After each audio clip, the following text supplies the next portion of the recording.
السلام عليكم ورحمة الله وبركاته، ورجعنا لكم في فيديو جديد. قبل ما نبدأ الفيديو ما تنساش تصلي على النبي عليه أفضل الصلاة والسلام، وما تنساش تدعمنا بلايك ورايك في كومنت.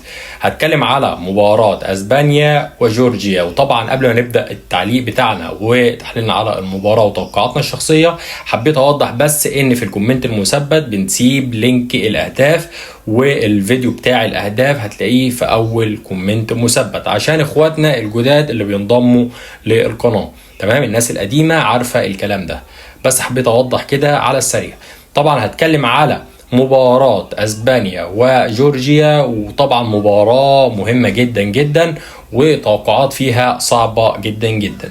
طبعا أسبانيا بادئة بتشكيلة كويسة جدا 4-3-3، وجورجيا بادئة بتشكيلة برضو كويسة جدا.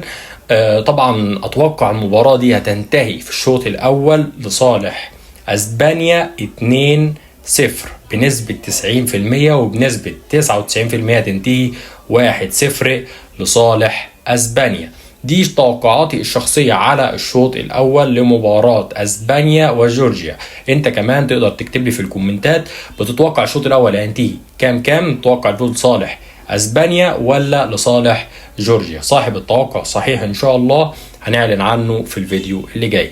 لو وصلت لهنا ما تنساش تصلي على النبي عليه أفضل الصلاة والسلام، وما تنساش تدعمنا بلايك ورأيك في كومنت، وشكرا على دعمكم في الفيديوهات اللي فاتت يا أحلى داعمين. لو وصلت لهنا انزل تفاعل دلوقتي حالا على الفيديو، وانتظروا كل جديد، والسلام عليكم ورحمة الله وبركاته.